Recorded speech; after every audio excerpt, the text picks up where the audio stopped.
hello' everyone আই hope তোমালোকে ভালকৈ পঢ়ি আছা ডে 1 ডে 2ৰ ভিডিঅ' অলৰেডি গ'ল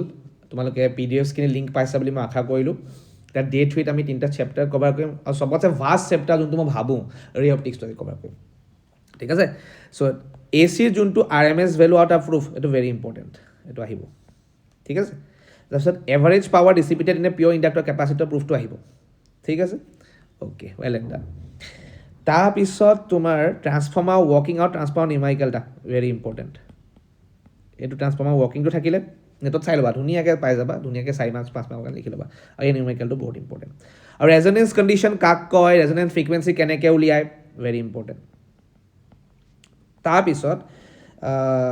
এই নিউমাৰিকেলটো এবাৰ চাই যাবা এই দুটা নিউমাৰিকেল দিছোঁ দিছ আৰ ভেৰি ইম্পৰ্টেণ্ট ঠিক আছে EMI বৰ এটা বেছি নাই ডিছপ্লেচমেণ্ট কাৰেণ্ট পঢ়িবা কষ্টটো পঢ়িবা 4টা মেক্সৱেল ইকুৱেশ্যন লিখিবলৈ শিকিবা তাৰপিছত দিয়া থাকিলে C দিয়া থাকিলে বিটো উলিয়াবলৈ শিকিবা তাৰপিছত চবতছে ইম্পৰ্টেণ্ট হৈছে ৰেডিঅ' ৱেভছ মাইক্ৰ'ৱেভছ যিমানখিনি ৱেভছ আছে EM স্পেক্ট্ৰামৰ তাৰ ইউজখিনি পঢ়িবা হিট ৱেভছ কেলৈ কোৱা হয় ইনফ্ৰাৰেডক পঢ়িবা তাৰপিছত নিউক্লিয়াৰ দিগৰ পৰা কি ওলায় কোনডাল ৰে ওলায় গামা ৰে সেই গোটেই ইউজখিনি পঢ়ি ল'বা যিমানটা EM স্পেক্ট্ৰামত ৱেভ আছে গোটেইখিনি ৰেডিঅ' ৱেভছ মাইক্ৰ'ৱেভছ ইনফ্ৰাৰেড এভৰিথিং চব পঢ়ি ল'বা ঠিক আছে 7টা নে 8টা আছে 1 লাইনৰ ভেৰি ইজি হা এইকেইটা পঢ়িলে এই চেপ্টাৰটোৰ কাৰণে একদম